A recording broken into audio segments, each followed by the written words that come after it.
Hey guys, welcome back to the Max Spence Business Podcast. Today I have a very special guest, but before I jump into that, if you guys like the content I'm putting out, please like, subscribe, leave a review. It helps out a lot with the podcast and also the people that are coming on the show.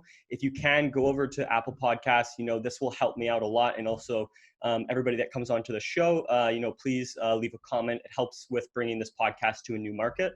So without further ado, today's guest is Glenn Cowan. So Glenn is an ex-Special Operations Squadron commander who served with the Canadian Armed Forces for 18 years. In his transition from the military, Glenn founded 19 Investments, a Canadian-based private equity firm that focuses on tech companies that are developing products for the military market. It's great having you on the show, Glenn. Thanks, Max. You nailed that intro. It's great to be here. Thanks. Thank you. But yeah, so why don't we jump right into this? So why don't we jump with a little bit of intro? So people that maybe don't know who you are, how did you sort of what was your sort of origin story of going into the military, schooling, all that sort of stuff, and then transitioning while you're in the military into, business world? Yeah, easy day. That's kind of like 20 years kind of summed up in 30 seconds. So cut me off if I get long-winded. I think for guys like myself, being in the military and in a special operations unit, that kind of mindset, that's just kind of in your DNA, I think from a very young age. So, a couple of big defining moments of things that, inspired me to join the military and actually kind of know that it was the right thing for me. I went to Normandy when I was like 15 or 16. And just kind of walked the beaches at Normandy, saw the World War II battles, understood the invasion. And I kind of said to myself internally, I said, if this ever happens again, I want to be there when it happens. Really reinforcing sort of the desire for me to be involved and serve my country. I went to McGill University. I ended up joining the Black Watch while I was at McGill as a complement to school and to help put myself through school. And really fell in love with soldiering. And as I graduated in 2001, I did a component transfer to the regular force, and I went to, sorry, my computer's pinging as the emails get going. And I was posted to 3 PPCLI, Princess Patricia's Canadian Light Infantry. And that was in the summer of 2001. And so September 2001, 9/11 hit. 3 PPCLI was Canada's high readiness battalion to support NATO operations. And we ended up into an immediate high readiness workup for Afghanistan. And so I deployed as a platoon commander on our first combat mission into Afghanistan in 2001. And while I was there, again, it doubled down that I was doing the right thing. I was part of history, really, feeling like the military was entering into an era where combat was going to be, very relevant, and it excited me.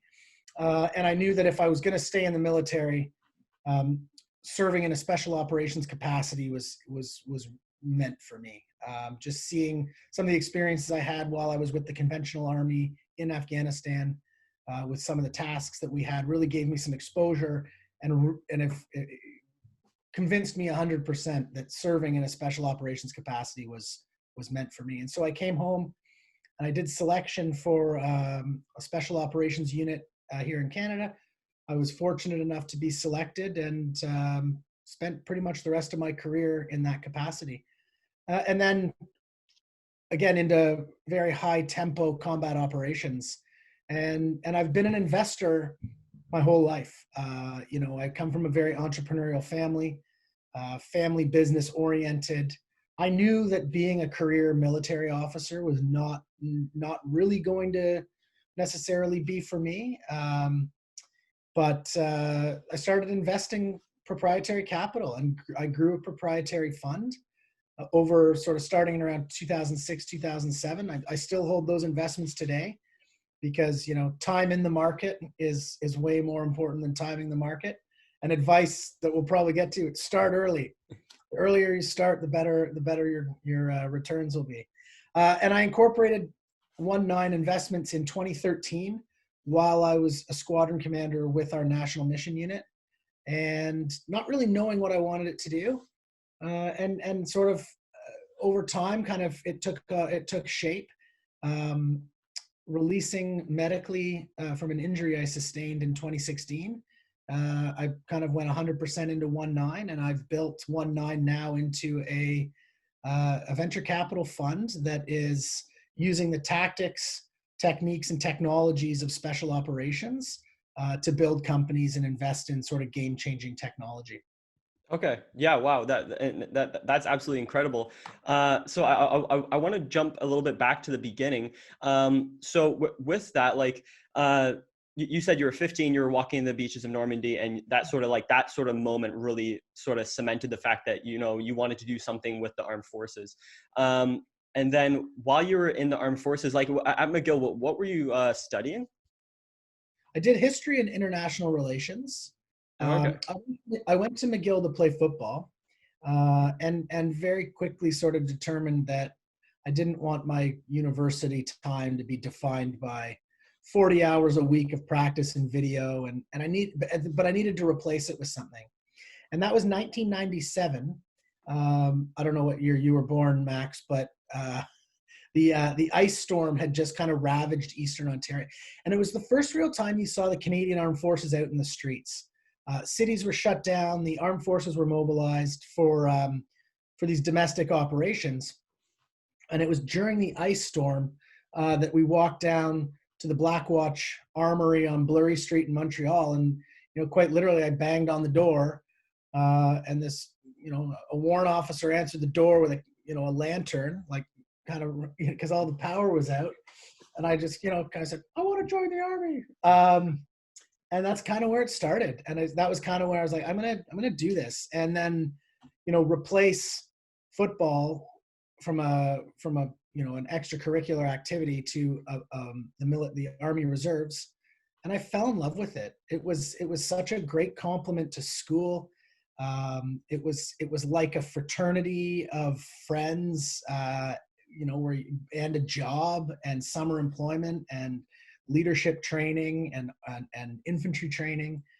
And I was hooked. Like, immediately I was hooked. Okay. Okay.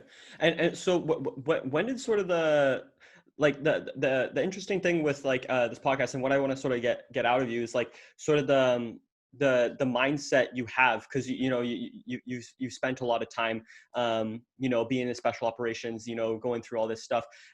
So when when did you sort of realize that you wanted to start investing? And like what was it real estate? Was it the Yeah. Canadian stock market, the US market? Like, how did you sort of start, and where did that sort of start for you? And how did you build that over your career while you're in the military, that somebody else that maybe is listening in the military could do to create some passive income, and they sort of have some sort of nest egg when they decide to leave the military? It's a great question. And I started investing before I got into the military.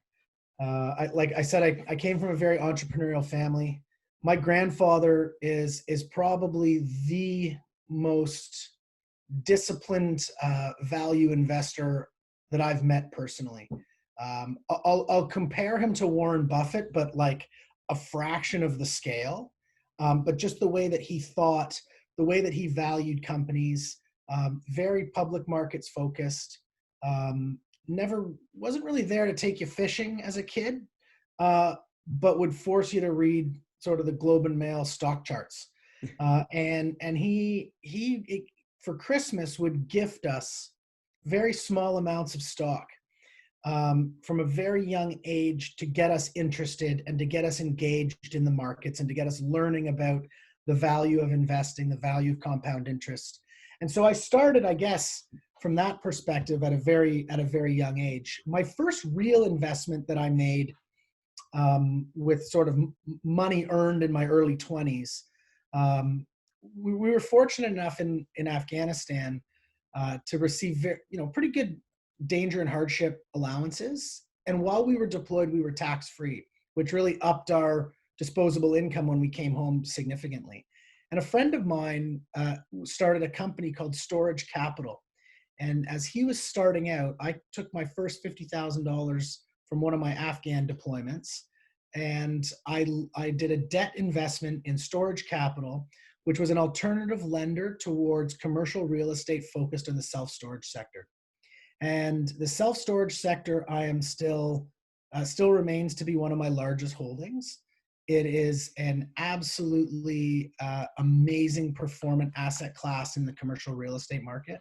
And from those relationships, I've come to know, work with, and sit on boards with the subject matter experts in that commercial real estate and specifically in that asset class. And so that brings to kind of one or two kind of key lessons. The first I mentioned, start early. And, I tell people, especially young soldiers that are joining the military, they're going to get paid pretty well for, a secure income. They're going to work towards a pension. They're going to have some disposable income, and pay yourself first is hugely important. Whatever percentage of your your paycheck that you can put aside and that you can start working for you, do whatever you can, 5%, 10%, and get that working for you. And also network. And I think that's really, we can do that much easier in this day and age with this kind of technology and whatnot, but start to reach out to people and talk to people. I was fortunate enough to have a friend of mine who was entering into this business, but I believed in him. He's now crushing it. I mean, this guy he's one of my business mentors. I continually to invest in him. And it's just been an amazing relationship that has exposed me to so many other investment and business professionals that it very quickly becomes a who you know kind of opportunity. And opportunities will be presented to you based on your level of interest, who you are, who you know, and that's where I think real wealth creation can take place, is getting in on these opportunities sort of before they start to get offered to the greater sort of public. Yeah. And so I'll just pause there to see if you have a question. Yeah. So I want to sort of ask this is, somebody who's maybe listening to this is maybe 18 or 20 or, private in the military, or like they've just graduated Army officer training, and they might be in the back of their mind, they may be thinking, well, like, why does somebody who's this huge business guy want to speak to me or anything like that, or give his advice, to me? My sort of thought process on that is, like, there's a lot of people out there that I've sort of met that are business owners that have, you just need to find the right person, and they have no problem giving you, 15 to 20 minutes just to, and it's much easier now, like you were saying, to have those conversations. So is there any other pieces of advice that you'd say for that, like, to maybe get over that fear? Because, maybe a private who's like 18 years old is thinking, like, this guy who's like 35 and, he runs this private equity or real estate investment firm, and, he's doing all this crazy stuff. It might be really daunting and scary for him or her to, reach out to them and sort of start that communication and start building a network. So is there anything like how you overcame that when you were younger to sort of start building those networks at all? Yeah, I've always been very confident and very comfortable approaching people I don't know, or reaching out to very high profile people. And it's really paid off. As I was building 1.9 and launching my fund, I'm basically pounding the pavement with the sort of the most ultra high net worth Canadians, and, either cold calling them or using my network to get a warm introduction, and then sitting down with them and asking them for millions of dollars. Like, it's a daunting task. One of the pieces of advice that I received very early on, and I think it resonates, and it even more so today when we're in a very sort of technical, easy push button social media environment, is personalize your message. I remember Kevin O'Leary from the Shark Tank. One of the pieces of advice that he gave was handwrite a note with 3 very specific questions, and include a stamped, addressed return envelope and a recipe card. So, if I received this letter with 3 very specific questions, and I didn't have to do anything, or it didn't take me any effort to respond, I'm going to respond 100% of the time.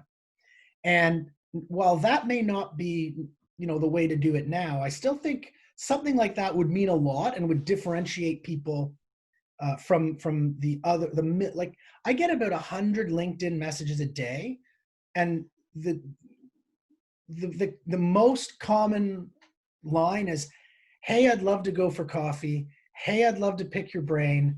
Hey, here's my company. I'd love to jump on a chat and see what you think." I don't have time to respond to any of those. I'll preface that with the other ones I get. A female entrepreneur, firefighter, reached out to me with a very specific ask. "Hey, I checked out your website. I noticed that you were in the special operations. I really, what you said about risk and hardship really resonated with me. Here's what I'm doing. I'd value 15 minutes of your time to ask you this specific question." Any day of the week, I'll take that call, because it shows that it's not just kind of like a spamming kind of phishing, throwing it out there. It shows that there's been some interest on the part of the person asking, that they've done a little bit of homework or diligence, or at least put some thought into it a bit. And a very defined ask is important. And so by saying, "I'd like 15 minutes of your time to ask you this question," that's all you need. The conversation can go in a million different directions. You just need to get the call, right? So that would be my advice. Do your homework about who you want to speak to.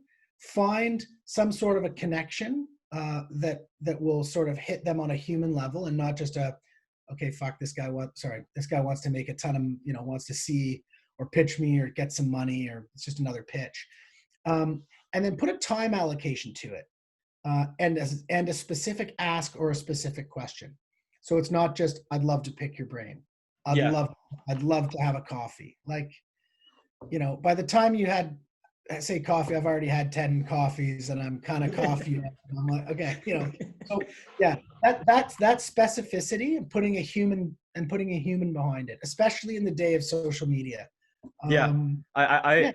I absolutely 100% agree with that. And I've sort of I've experienced that in my own, reaching out for people for the podcast.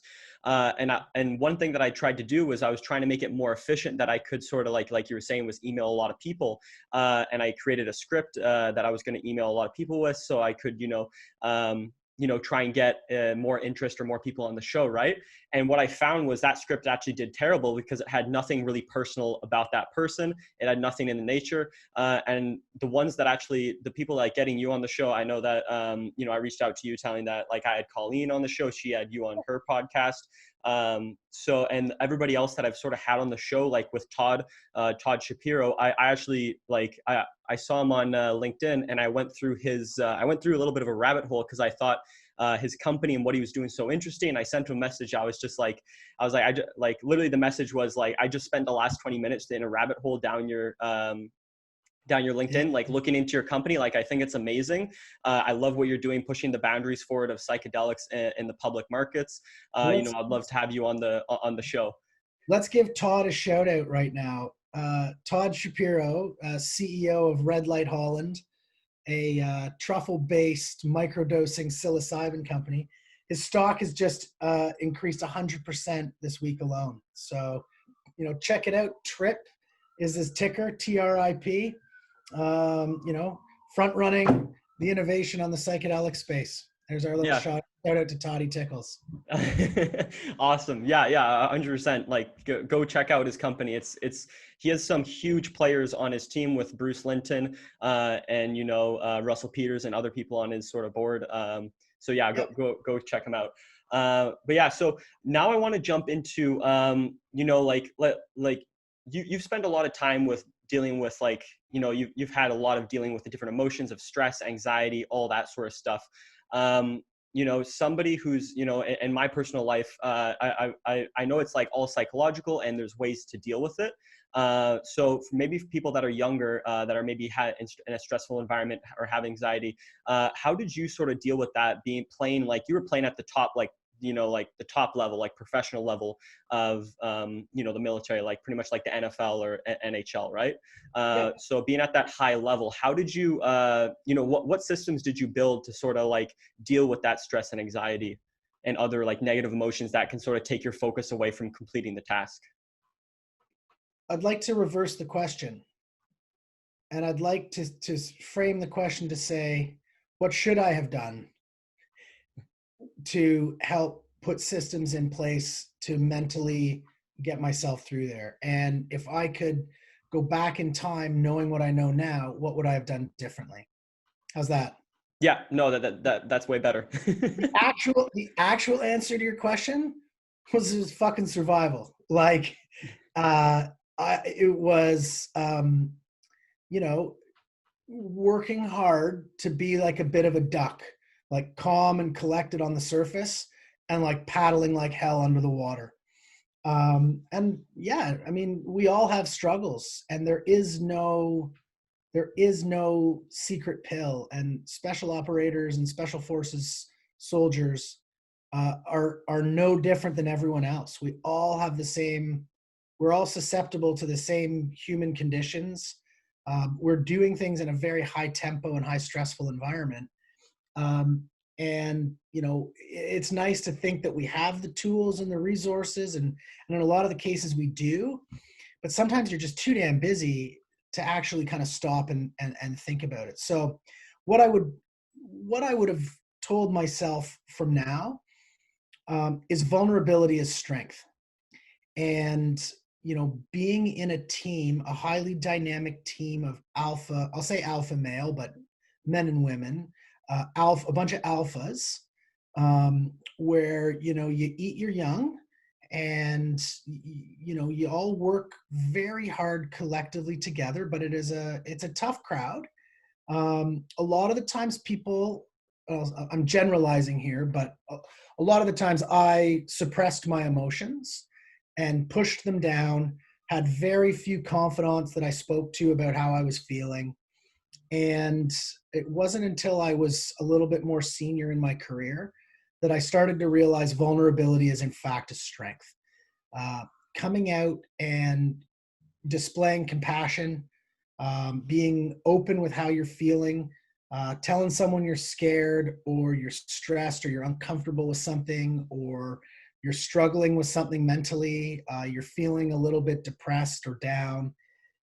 Being honest with yourself and with some of your intimate teammates is actually not a sign of weakness. And often in the military world or sports or some of these high stress, high performance environments, where there's kind of like a bravado and a macho illusion. In fact, that's not the case. And everybody is screaming to talk about how they're feeling and to not put up that facade. You know what I mean? And sometimes it just takes some good leadership and someone to step forward and say, here's how I'm feeling. Is anyone else kind of struggling with this or feeling the same way? And that vulnerability to me is strength. And that is the biggest thing that I failed at. I didn't fail. I just didn't know it at the time. And I've learned it over time, specifically with the transition from the military. And I think with that openness and with that vulnerability, I think it's going to do a couple of things. It's going to allow for some of those systems that you were talking about and some of that culture to just sort of organically form. I think it's going to really let the air out of the balloon in terms of stress, and it will just kind of actually provide some levity, especially if you can laugh at some of the craziness and some of the things you're feeling, because sometimes it's good to have a laugh over dark humor and crazy shit that's going on. But it's also, I think, going to be a preventative support to future mental health issues, because it's not a healthy environment to continually perform in a high stress environment and not have some sort of positive outlet. And often what happens, not specifically in my former community, but just in general, is you see that outlet taking shape very negatively. Substance abuse, increased stress, that just kind of plays on all your relationships. So be vulnerable. talk about your feelings. You're a human being, and it's okay to be a human. And even more so, you're a human being doing really abnormal things sometimes. And that it's good to talk about it, and not just with a psych or a shrink or, with a social work type person, but with your buddies and with your friends. And if you're a leader, even with your subordinates, show some humility and let your subordinates know that you're a human being too. And that would have been my experience. And I'd say I shit the bed on it for probably the first 12 years in terms of sort of how I managed my own perceptions and my own thoughts internally. And I think a lot of it comes with maturity and comes with experience. But yeah, to go back in time and do the career in a special operations unit, knowing what I know now, man, that would be I'd give anything for that. Yeah, yeah. Hindsight's always 2020. But yeah, I 100% agree with you on that. Like, yeah, like being vulnerable and putting yourself out there, it takes a huge amount of courage to actually do that. And actually, I've noticed it in my own life when I do something like that and become vulnerable. It's like a huge level of stress that's just like relieved, and it's like you actually feel so much better afterwards. It's And like taking off a 100-pound rucksack. yeah. Yeah, it feels good. Yeah. 100%. So now I want to jump to pretty much your transition out of the military and how you sort of set that up. I know that you were investing through the entire military, so I don't know if you had a sizable well, actually, no, you said that you actually did you start a company while you were in the military? I did. I incorporated 19 in 2013, Oh, okay. and I was a squadron commander at that time. So kind of for me, that was the pinnacle of the job. That was the best job I could have ever had, was to be a squadron commander in a national mission unit. I mean, it didn't get much better. And 19 kind of was a bit of not an accident, but it was just some sort of personal tax planning. And I said I should get a corporation to do some of these real estate debt investments out of my personal name. And I was literally in my office talking to my lawyer sort of at the end of the day. And we were incorporating the company. He's like, "What do you want to call it?" And I'm like, "I don't know." I'm like I haven't thought about it. I'm not trying to build a brand. I'm not trying to build a company. I just need a company. He's like, "Okay, well, it'll just be an Ontario numbered company." I said, "Well, number, like, okay, what number?" He's like, "I don't know. It'll be like a random number." And I saw in my helmet, like we had a helmet flash with our call sign. So I said, "Well, can I pick the number?" He's like, "Yeah, you can pick the number." I said, "Well, okay, call it 19, because 19 was my call sign at the time." So that was and it wasn't intended to do anything, as it was just my call sign. But getting to your question about transition, so I left the military in 2016. I got hurt doing a rehearsal for a mission we were doing, and it kind of led me down the road to getting out of the military earlier. But it was also the right time for me to leave, so I didn't feel pushed out. It was kind of the right time, and gave me another excuse to kind of get going. But I didn't start 19 right away, and in my experience, leaving a military or transitioning out of something like that, I got a lot of buddies in the NHL who are kind of doing the same sort of, having the same sort of emotions of leaving something that you really like. It's in your DNA, and it's very hard to leave an environment that literally feels like it's a part of you. So, the advice I give people now is like, don't be in a hurry to find the next thing, because the first venture or foray or job you go to, it's probably not for you. The second one, probably not for you. It takes some time to kind of figure things out. And I also think, where I made a mistake was I tried to get into something way too fast. I felt like, I'm out, I need the next thing, I need to go. And what I encourage people to do now, if it's doable, is like, take some time, go be a bartender for 4 months, make a bit of cash, pour some beers, talk to people at night, like just do something different, do something chill, put some time into you and your family, decompress a little bit before you try and be like, I want to be a management consultant at McKinsey. Like, fucking, like, it's a big deal. Like, take some time. So I worked for 2 companies, and very quickly I realized, like, I didn't want to execute someone else's vision. The entrepreneur in me continued to come out, and I knew that 1-9 needed to grow some legs. And I was in Saudi Arabia doing some work with a company that had a contract with the Saudi Special Forces. And it was there in that context that I just saw the utility of buying companies that are selling their technology to special forces, and buy those companies early. And the experience and the network and the connections that I had allowed me to sort of see what companies and what were the next big trends in conflict and military tech. And it's a very difficult area to penetrate into if you haven't actually been an end user, because you're just kind of looking at like big tech. But what if I could tell you that I knew what was going to be a biggest challenge to companies 2 years from now, based on what special forces and cutting edge global conflict is telling us about the world? You know what I mean? Yeah. And that's where I was like, holy shit, I got to build a fund, I got to raise money, and I got to start buying these companies that I know are going to, be that validated by really professional end users very early, almost before they go to market, and win the day. And the best example is, I bought a respirator company in 2018. People thought I was crazy. They're like, why would you buy a mask company in 2018? And I'm like, because we're going to need masks. Like, in a big way, we're going to need masks. And they're like, why?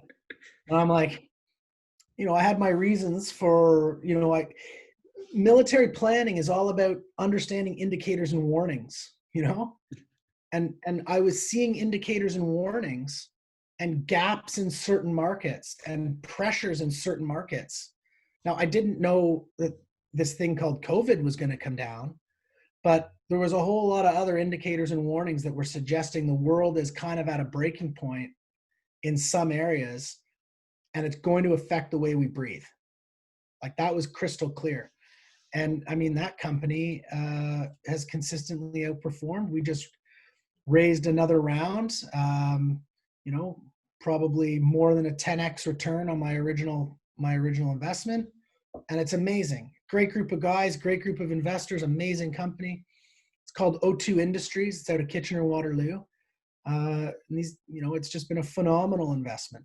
And I've got a few others in the software space, based on, what we're seeing. And it's now extremely topical. And we're like, guys, this isn't new.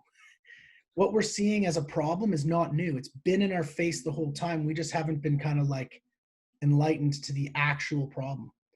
But the intelligence community, the special operations community, our national security community, they are aware of it. They're tracking it. They know these problems. So I apply that same sort of methodology and mindset and end up investing very early in those companies that I think can solve some of these very challenging problems that the world is going to face. Oh, okay.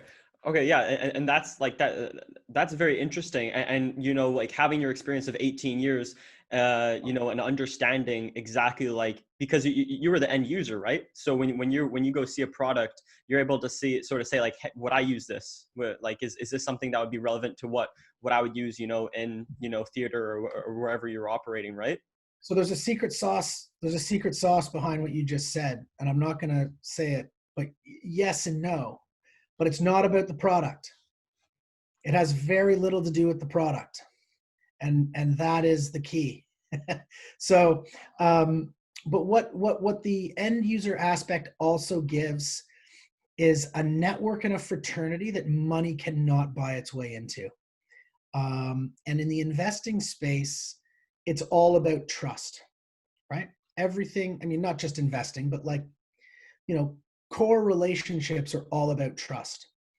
And, in my line of work, we kind of thought early on, like, okay, what's Zoom and COVID going to do to raising capital? I've raised more money over Zoom calls with people I've never met than I did when I was, going and seeing them in their offices and meeting them and building relationships and going out for a drink or going out for dinner. And like, we're doing more faster and better in an environment where it's very hard to build trust. But what the community that I came out of does is it's instant vetting and instant trust, because I could do something in the United States and be talking to someone who everyone knows a guy that knows a guy, right?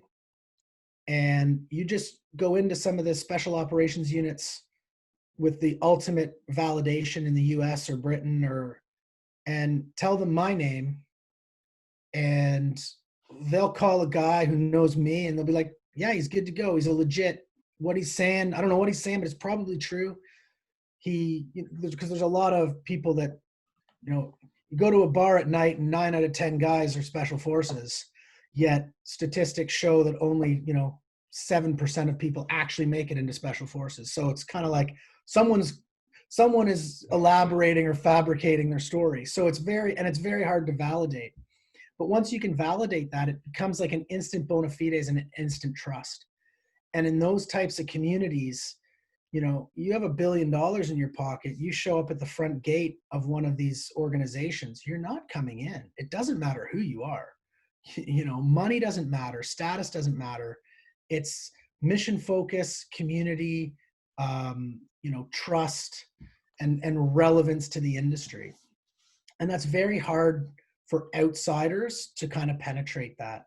And so it's an awesome way of, again, giving a little bit of like a strategic value add and a bump by being able to just have some of those connections in that network to kind of understand and know that what you're looking to invest in will be validated in that world, if that makes sense.